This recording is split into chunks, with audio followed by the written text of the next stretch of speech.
Good morning. Like I said yesterday, we're going to do a bit of a French press, and I'm going to try to follow the James Hoffman method that I watched the other day as closely as I possibly can. What he suggested was, what was it, 60 grams of coffee per liter. So what we're going to do is I'm going to do 30 grams, or as close to, with 500 grams of water, and we're going to see where that puts us. So, and this holds, I think this holds a liter of water, I'm pretty sure, up to the fill line. So we're going to do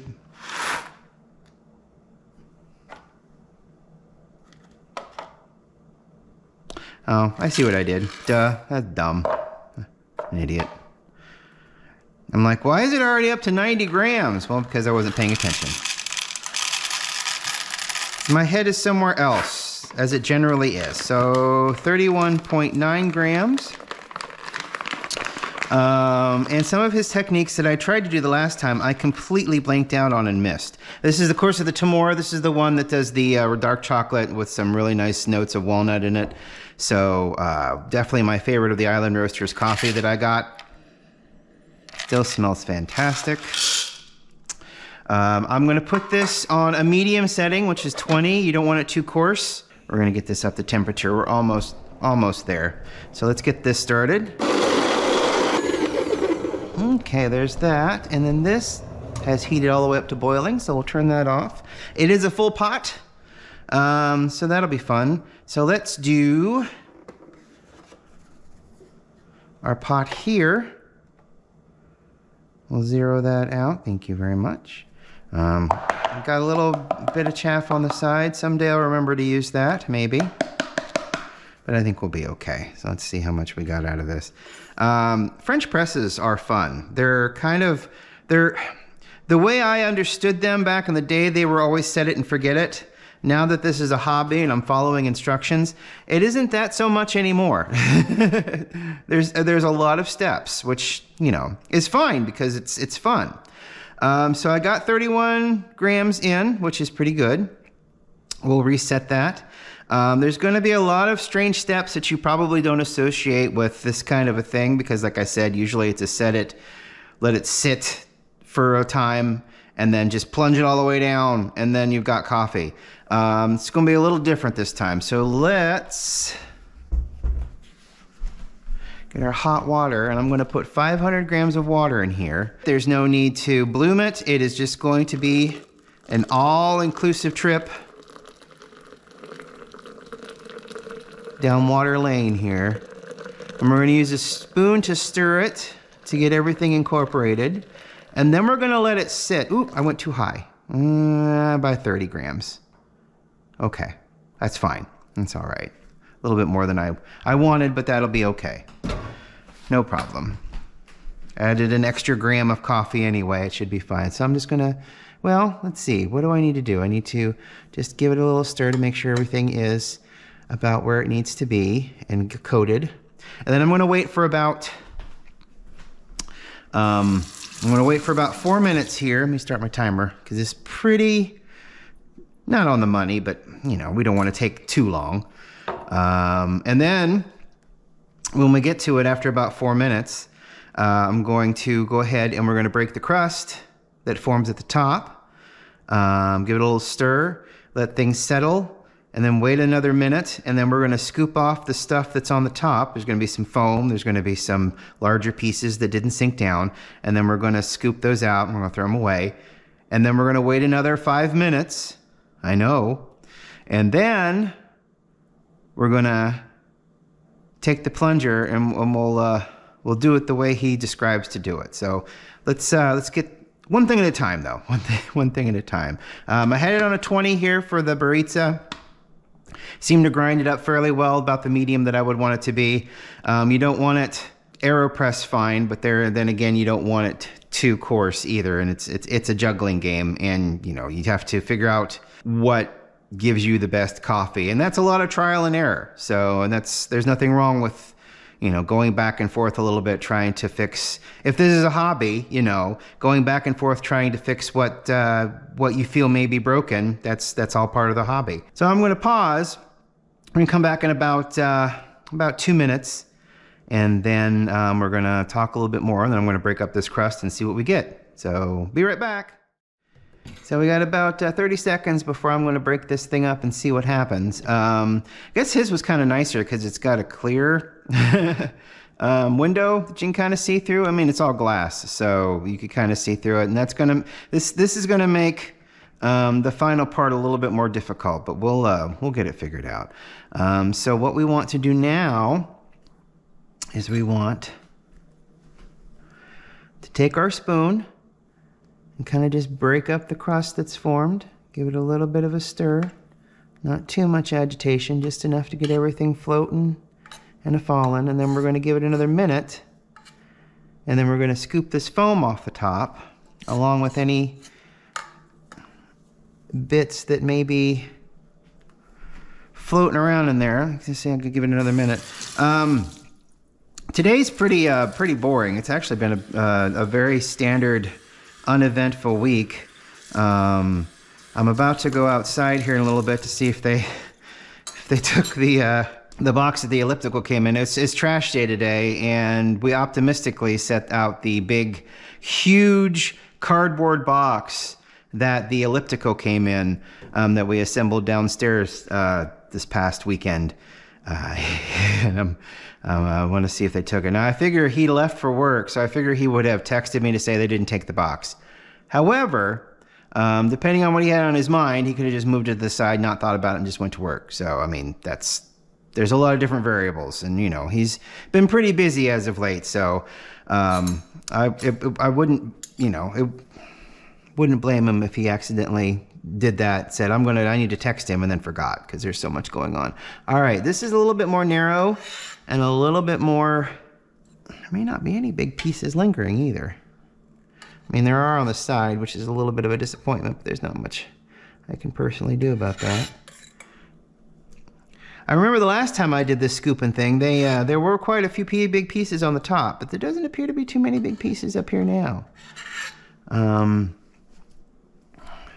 Really, I don't even know if I should just do all this foam or not. I suppose I should. We'll do what he says to do here. Get all this foam up, or the majority of it, along with any hanging bits. Trying to be delicate, trying not to re-stir all the foam back up into it. Okay. All right, that should be good enough. So now what we're gonna do is we're gonna wait. I'm gonna wait for another 4 minutes. And then we are going to go through the motions. Because, I mean, we could essentially drink it now. But a couple of things. One, it's incredibly hot. And two, you know, you want to bring out as much flavor as possible. So you just let it steep. The longer you let it steep, the more flavorful it will be. Up to a certain point, you know, I mean, if you do this and then put it in the fridge and let it sit overnight, you draw it a lot more bitter. With this, it's all exposed to heat and it's going to be drank immediately, so it just sits a little differently. So give it another two minutes. But yeah, we bought an elliptical. It took a while to get it here, and I think I've told this story already, how it arrived, and the driver was really great. But putting it together was interesting fun. They gave us 2 wrenches that are supposed to fit the bolts, because you got to hold one and then you go to the other side and you tighten the bolt that way, or that way, or however way. And they barely fit. They were almost one size too big, except in specific grooves. If you got it into a specific groove onto the bolt, then it seemed to hold better, but you had to find that they were not designed properly. But it worked. We got everything together. It's a wonderful machine. Works really well. But we had this huge ass box, and there are still boxes downstairs that I need to break down and put in the recycling for 2 weeks from now. Those should be fine. They don't really have anything in them other than cardboard, and they're small. But yeah, it was a large box. It was roughly 3/4 the size of this island here. So it was a big box. Sometimes I'm surprised at what they are willing to take. The house, like, on the corner, a couple houses down. People moved into that condo. They moved in, and we drove by last night, and there was a pickup truck load of boxes sitting out for the recycling people to take, and I'm sure that they were just so happy to do so. So what we've done, technically, which didn't seem like there was a lot to do at this point, but what we did was we took all of the bigger bits that weren't going to settle to the bottom, and we've taken them and thrown them away, along with a little bit of the foam that has accumulated on the top. The rest of the coffee has settled and moved down to the bottom. Now here's the weird thing that, I'm going to take this off of here now, that you may be like, that's strange, why would you do that? And some people might not. I mean, there are coffee people out there that probably do this all the time. I do not. But we're going to put this on, and we're just going to press it to the top of the water. We're not going to press it through to the bottom because, and this makes sense now that it's been explained to me, you push it down to the bottom to the coffee bed, and you're swirling up all of that sediment, basically, around the coffee that you've allowed to settle, and you are more likely to get sludge in the bottom of your cup. With this technique, and you just press it down, and you feel the resistance, and you feel the resistance right there. So that is now just setting on the top of the cup. I just didn't realize I was going to have to press so hard. I'm like, resistance, just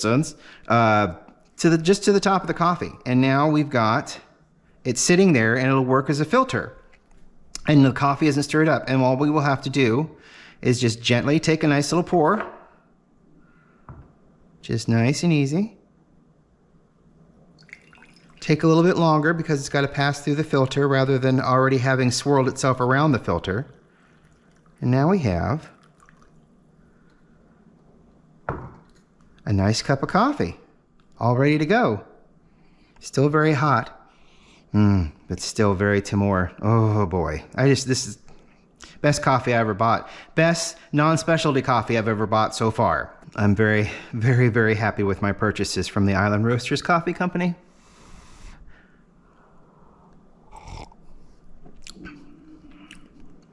It just, well, you know, because it sits there and is allowed to brew, it's able to grab more of that flavor that they describe, the walnut, more dark chocolate.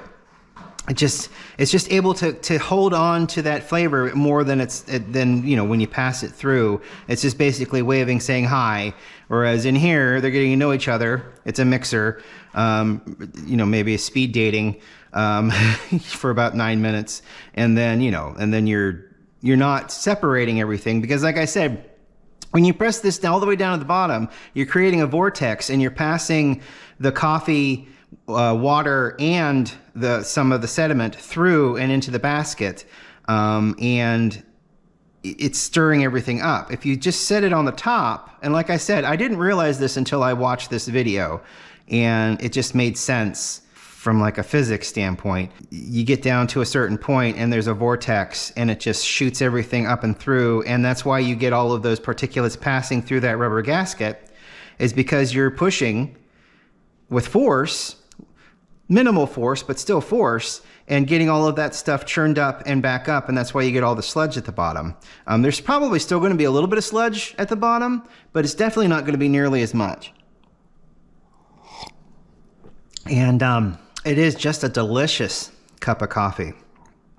It makes for a much more flavorful experience, and I'm glad that I learned this. This is great. I'll probably do more French press coffee now that this technique. I was able to sit down and watch it thoroughly, because I did it the first time and I didn't. It must have missed my head, must missed my ears or whatever, not to push it through. It was easiest to just allow the basket to be a filter rather than a ram that forces the coffee and some sediment up through itself.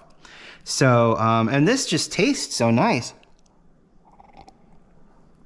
It just, yeah. You definitely get everything on the side of the bag and more. It's a wonderful, flavorful cup of coffee. So, and again, I'll link CoffeeNSB.com. Down at the bottom again, the New Smyrna Beach Company. If you ever feel like ordering some beans or some pre-ground coffee. He does recommend with this technique that you grind your own beans because it's the peak flavor. But, you know, if that's not available to you, perfectly reasonable to buy pre-ground coffee. Hobbies start somewhere, and pre-ground coffee is a wonderful place to start. Let me see. I can tell you right now, there is little to no sediment at the bottom of this coffee. And because of the filter, that's about all the water you're going to get out, which is fine. Perfect. Thank you so much for watching this morning. A little bit of a shorty today, which is fine. Sometimes they should be short. Sometimes I don't have anything to complain about. Sometimes they should just be this easy. And this is definitely, it takes a little bit of time. And I know a lot of people don't have that kind of time. But, you know, if you can make the time and want to give this a try, I would definitely recommend going step by step. And I'll link both the coffee that I drank today and James Hoffmann's technique on YouTube in the description below, just so you guys can take a look. I may not have explained it clearly enough. I know James definitely explains it very thoroughly and gives you a step-by-step as to why. So anyway, thanks. I really appreciate it. I hope you have a good morning, have a great day, and we'll talk to you tomorrow. We'll see you later. Bye. I should have done this before. Let's take a look at what we've got left down here. I'm pulling this back up.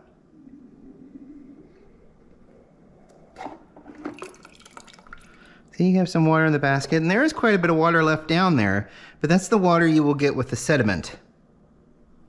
And then if we drain this water out, let's see how much coffee we've got down there. Nice and easy. See, there's quite a bit of coffee, but you get your sediment too. See, there's a lot of coffee left down there in the bottom. So it's a trade-off. I mean, it's a lot of water for very little reward, I guess, but the reward is spectacular. And if you want to, you can just press right through and have a little bit of sediment. The sediment's not going to affect the taste of the coffee so much because, you know, once you get down to the bottom, you're going to see it, and then you're just going to wash it out anyway, more or less. Yeah, I thought that was cool. I wanted to just to show you that, how that is at the end. Okay, done now.